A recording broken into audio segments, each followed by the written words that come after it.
I fell into the deepest depression. And I'm always so happy when she calls me and says, "Mommy, I miss you," or "Mommy, I need you to rub." The famous singer Madonna shunned the controversies and went through an adoption process. It wasn't about what others thought. She just wanted a son and did not mind that she had to travel continents to get him. Today, her son is all grown up, and he has a striking resemblance to a Hollywood actor. This has raised eyebrows. How is that possible? Did Madonna lie to the world about his identity? Who is her son's real father? Let's find out. Family background.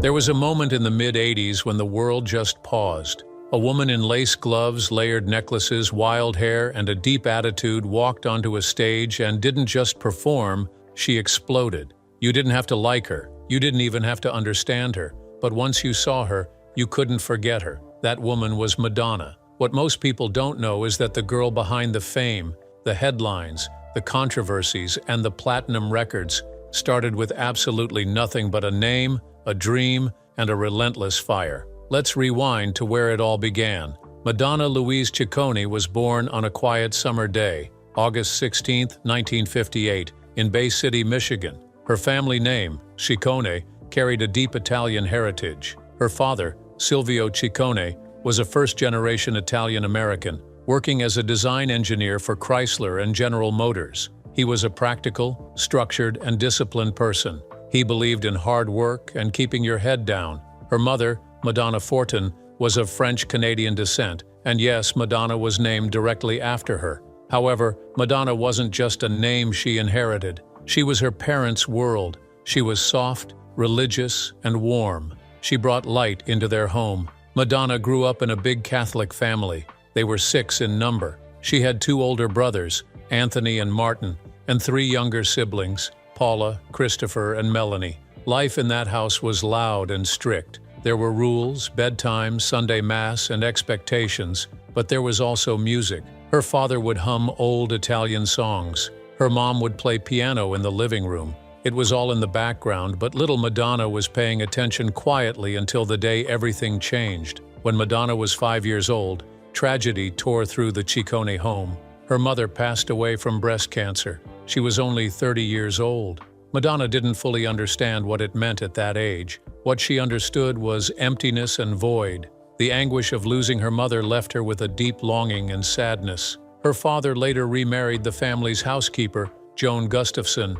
Madonna didn't take it well. She rebelled hard. That sweet, observant girl became the challenging one, the misfit in her own home. She refused to shave her legs, wore unconventional clothes, and asked questions no one wanted to answer. In school, she was a standout, not just for her academics. She was bright and earned straight A's, but she wanted something more. Madonna wanted to be seen. She studied dance at St. Frederick's and Rochester Adams High School, and by her teens, she had already made a bold decision. She wanted to be famous, not just mere popularity. She wanted the world to know her name.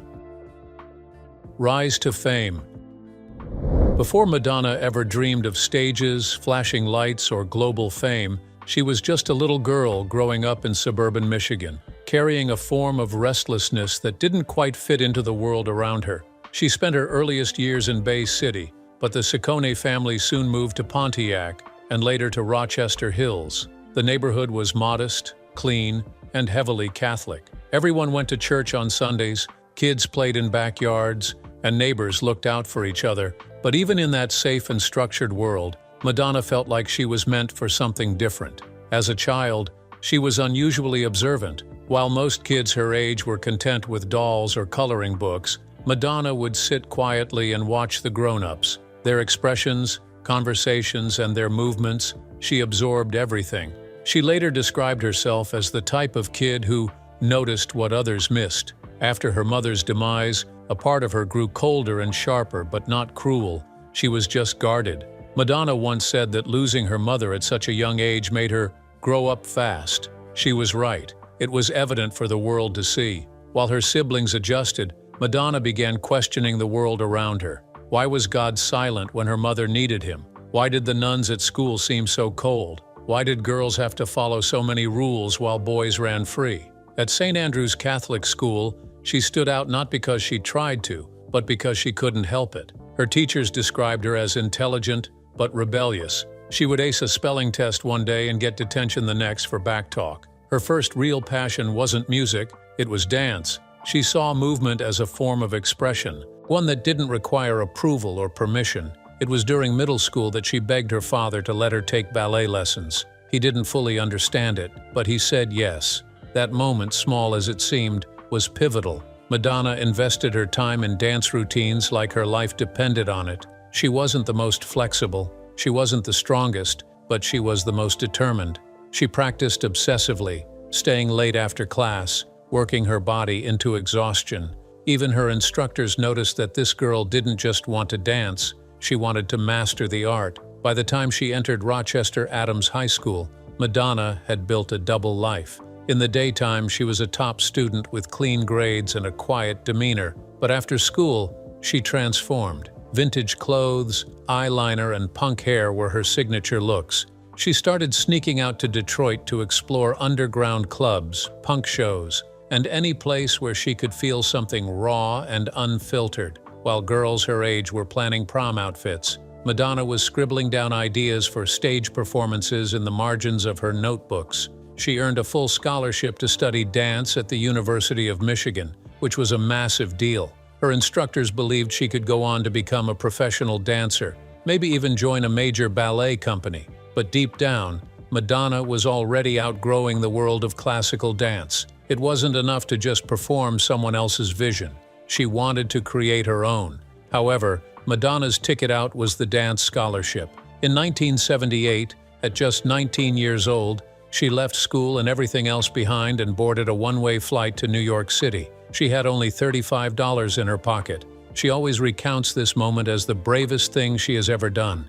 She arrived in the city wearing ballet shoes and ambition, no connections and no backup plan. Madonna worked odd jobs like waitressing, modeling, and even some nude art posing while dancing with Alvin Ailey and studying under choreographers. She shared cramped apartments, skipped meals, and worked everywhere. She found a dance group where she practiced. However, she wasn't just dancing, she was watching and learning. She absorbed the punk scene, the disco culture, and the underground music that bubbled under New York streets. She did this until she made a bold step. Madonna started a band and experimented with synth sounds, drum machines, and her voice. Her demos were raw, but different. In 1982, a disc jockey played one of her tracks. Everybody, at a New York club. People danced. They didn't know who she was, but they moved to her beat. That's all she needed. That moment cracked open a door. A record deal followed. Then came Burning Up, Holiday, and her first studio album simply titled Madonna in 1983. By the time Like a Virgin dropped in 1984, she wasn't knocking on the door anymore. She had already kicked it wide open. Children and controversies. At the Home of Hope orphanage in Machinji, a little boy was about to receive the greatest miracle of his life. 2 years after his father dropped him off, a famous singer and filmmaker decided to take him home with them. Madonna and Guy made a trip to Malawi in 2006. They were in search of David. They wanted him to be their son. Madonna couldn't explain how she felt after knowing about the little boy. She felt drawn to him and wanted to take care of him. It wasn't just her mother's instincts that went into action. She knew deep within her that David was meant to be part of her life. She wanted to fill the void that his mother's demise left. The public did not understand Madonna's decision to adopt David. She faced a huge backlash over the adoption procedure and the fact that the singer had chosen a baby who had a living parent instead of an orphan. Although they began the adoption process when he was 1 year old, it wasn't finalized until May 2008 when he was 2 years old. The controversy that surrounded his adoption was a major reason for the delay. You might not know this, but David has a father and he is alive. Although he bears the name David Ritchie, he is the spitting image of David Banda, a peasant farmer in Malawi. He had not seen his son since the singer took him from Malawi in 2006. The young boy was just 3 then. It was a touching moment for the then 34-year-old father. He couldn't get over his chatty and intelligent son. However, David couldn't place a name to the face. He stared at Johan, who said, "He did not know who I was. He asked me who I was." When I told him, "I am your daddy," he looked surprised. Although David did not recognize his father, he stared at him as if he were someone he was familiar with. There was no formal introduction between Johann and his son before the happy chat. Yet, little David felt comfortable with Johann. They spent 3 hours together at the Kumbali Lodge, where the singer and her family stayed as she took on her quest to adopt a second child from Malawi in 2023.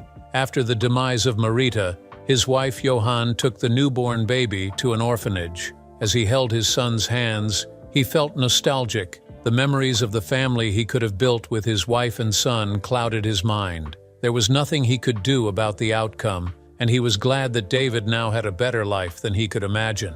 Madonna was determined to maintain an ongoing relationship with her son's Malawian roots. He didn't grow up there, yet she could see the excitement he felt by being in the environment. It's like he knew it was his first home. Madonna watched with content as the father and son exchanged little banter. She stared with affection as a happy David asked Johann if he rode horses. In 2009, she returned to Malawi, not just to reconnect with David and Johann, but also to adopt a second child. The singer needed a new start after her long, drawn-out divorce from Guy. She knew that Mercy James was the strength she needed to pull through, but critics came for Madonna. She flew into the country with David Lords and Rocco to adopt a daughter. She wanted Mercy James to be a part of her big family.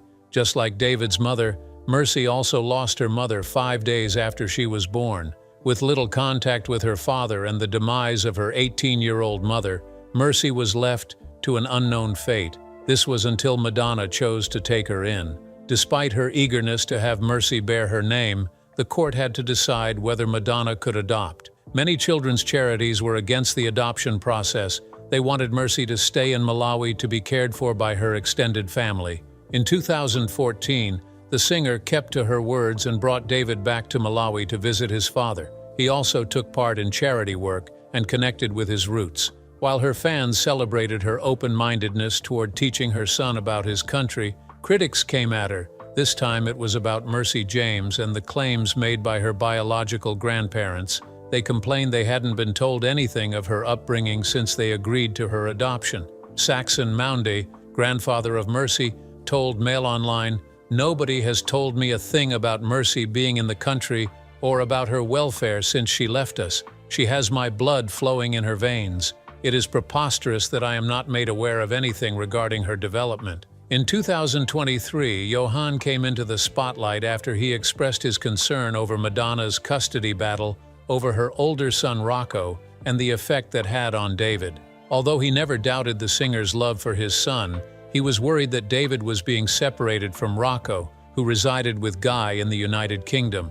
Rocco had to live with his father and stepmother Jackie after refusing to return home to live with his mother in New York. His long stay in London brought a distance between his half-sister Lords and adopted siblings David and Mercy. He expressed his worries to the son.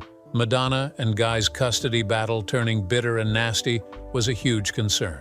One child living in New York and another in London sounded like an unhappy situation to me. My son would be happier living a simple life in Malawi than the current family situation with the siblings separated and Madonna's behavior. Although Johann was glad that David had access to privileges that would change his life, he questioned Madonna's intimate relationships and how they affected his biological son. It was no surprise that Madonna had a rich dating history filled with younger men. After struggling to care for David following Marita's passing, Johann decided it was best for the singer to adopt him. He knew David would have better chances at life if he went with the singer, but he began to doubt that decision. As the battle over who gets Rocco went on, Johann couldn't help but feel David wasn't meant to be in such an environment. While Rocco wanted to remain in London, his mother wanted him to be reunited with his siblings. She went through the stress of her legal woes and how badly she wanted her son to be by her side. She filed lawsuits in the United States and the United Kingdom to seek her son's return. Sadly, it didn't work in her interest as the British judge ruled that the case would be decided in a United States court. The judge, Alistair MacDonald, urged Madonna and Guy to put aside their differences and solve the custody issue in a less daunting way. He told them that Rocco was a young man who could make decisions and who was a great credit to them. It would be a very great tragedy for Rocco if any more of the precious and fast receding days of his childhood were to be taken up by this dispute, Alistair said. Madonna's little boys are now adults. At 19, David is set to take the world by storm. In 2024, he took on a new venture and set up his own business. It's a brilliant idea that earns thousands of dollars. So young, he learned not to rely completely on his mother's wealth. While Madonna sits pretty with an impressive net worth of $670 million, it hasn't stopped her children from earning their own money. Lourdes and Rocco took the lead and began making waves and money from their chosen career. It was natural for David to follow in the footsteps of his siblings. He started selling private guitar lessons online for $200 an hour. He stepped out of his mother's shadow after his success on her celebration tour, where he performed as her guitarist and dancer. The excited teenager shared his new business on Instagram. He wrote, "Welcome to my online guitar class where everyone, from beginners navigating their first chords to experienced musicians honing their craft, gather for a fun-filled jam session. Grab your guitar and join me as we explore the wonderful world of chords, scales, and everything in between. This class is all about embracing the joy of making music together." David promised classes that are beginner-friendly and a comfortable space for everyone who's looking to unlock their inner rock god. Like Madonna, David is a great businessman and has shown his expertise in his business setup. While his company advertised $200 an hour for a one-on-one session, there were terms and conditions. To make a payment, you must purchase 5 classes at $200 a class. This means David receives $1,000 for every person who signs up. What a smart entrepreneur he is. Madonna never stops applauding his tenacity. Over the years, they built a strong relationship and became extremely close. In 2019, she spoke to British Vogue about David. "What he has more than anything is focus and determination. I'm pretty sure he got it from me. He's the one I have the most in common with. I feel like he gets me. He has more of my DNA than any of my children so far." Lourdes is 28, Rocco is 24, Mercy is 19, and twins Stella and Esther are 12. The 66-year-old Vogue hitmaker and singer is indeed blessed to be surrounded by so much love from her talented kids. She's often spoken up about motherhood and how the journey has been. "It has been the most difficult, the hardest battle. Today, I am still struggling to understand how to be a mother and do my job. Because whoever you are, having children and raising them is a work of art, and no one gives you a manual. You have to learn from mistakes. It is a profession that requires a lot of time, and it is exhausting because there is never rest," Madonna told Vanity Fair in 2023. Marriage and divorce.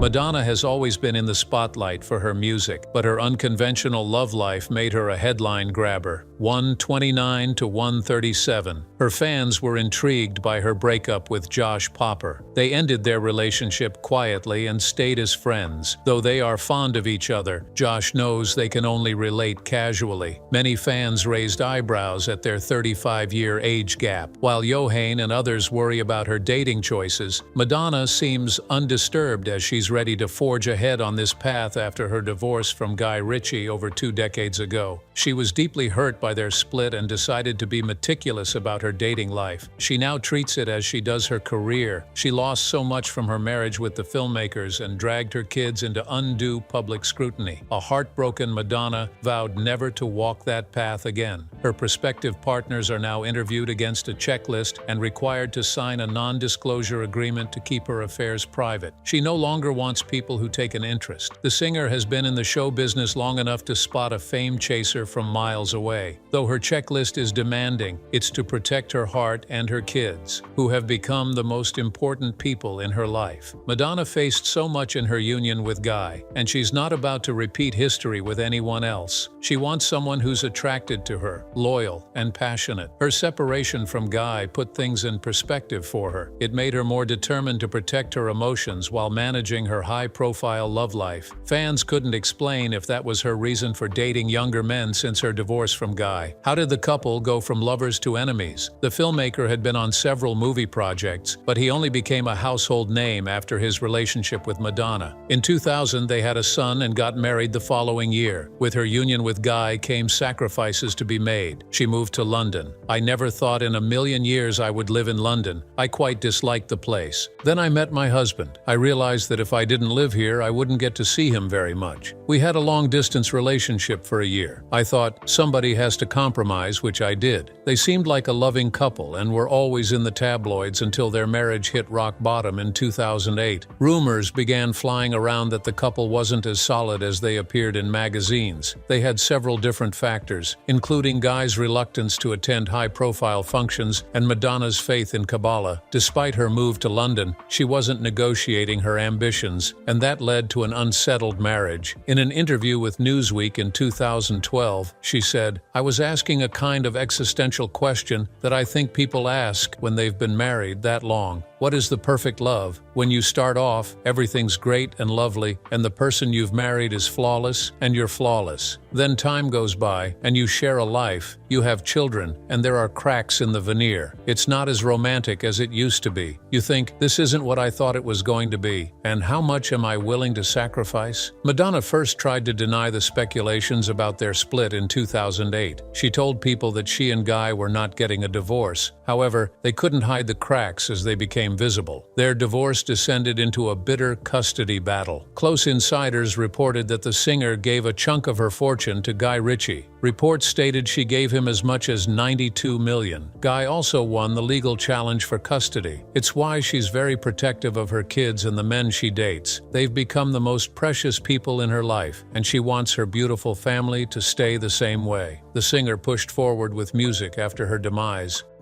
A music icon, Madonna's musical evolution wasn't just about sound, it was about identity. She refused to stay in one box. In 1985, she gave the viewers Material Girl and Into the Groove, bouncy, fun, radio tracks, but always with an edge. She leaned into controversy. Her style, lyrics, and performances pushed buttons. And then came Like a Prayer in 1989. The music video with burning crosses and a black saint sparked outrage. Pepsi canceled their deal with her. Religious groups protested. How did Madonna take all this backlash and sudden rejection? She moved, and amid the storm in her life, Madonna smiled. She thrived on the chaos. Beneath the speculations that made headlines, her project was unique. That album was vulnerable, experimental, spiritual, and yes, defiant. She mixed pop with gospel, rock, and soul. Madonna's music is more than catchy. It's reflective of every version of her. From the carefree beats of Holiday to the raw confessionals in Ray of Light, she never stood still. She embraced disco, dance, electronica, and even folk. Through it all, her voice carried messages about gender, politics, pain, and power. Every album wasn't just a sound, it was a statement. Awards and recognitions. If there's one thing Madonna never did, it was to blend in. Her list of awards and achievements is not just a resume. It reads a timeline of a woman who refused to resist. Her story began long before the headlines. Madonna's journey through award seasons is unlike any other female pop artist in history. She has earned 7 Grammy Awards, but what many don't realize is just how varied those wins are. She wasn't boxed into one genre. She won Best Pop Album for Ray of Light in 1999, and later took home Best Dance Recording for Hung Up. Her work blurred the lines between pop, dance, and electronic, and the industry took notice. She has received over 20 MTV Video Music Awards, including the prestigious Video Vanguard Award in 1986, making her one of the earliest artists to receive it. That same award was later given to icons like Beyoncé and Rihanna, artists who openly credit Madonna as an inspiration. She doesn't stop at music. Madonna is a 2-time Golden Globe winner, including Best Actress in a Motion Picture Comedy or Musical for Evita in 1997. Critics didn't expect that. After all, she was just a pop star, they said. However, she delivered a performance so grounded, so emotionally charged, it forced Hollywood to take her seriously. Her acting career may have been polarizing, but the accolades prove she had moments of of undeniable brilliance. Madonna didn't just perform, she worked seamlessly. Her Confessions tour in 2006 became the highest-grossing tour ever by a female artist at the time, earning over $194 million.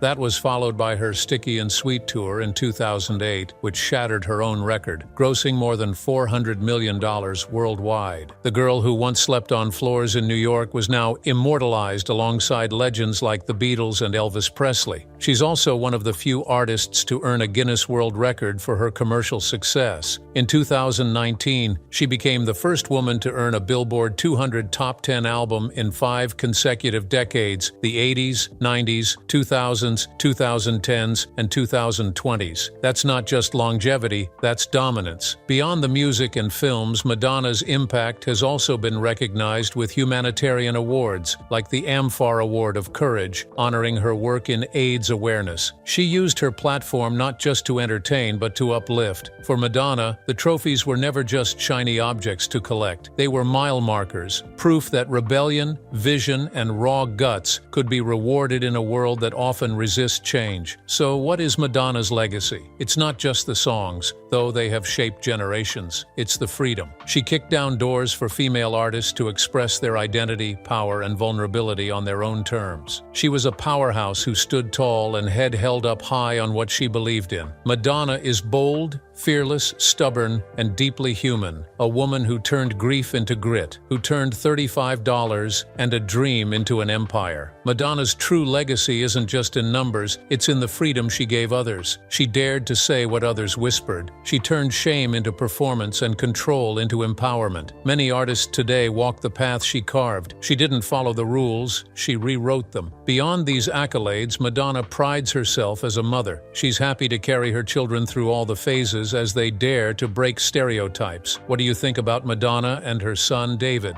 Let us know your thoughts in the comments. Thanks for watching. If you enjoyed this video, please like and subscribe to this channel. Before you go, watch the other videos on your screen.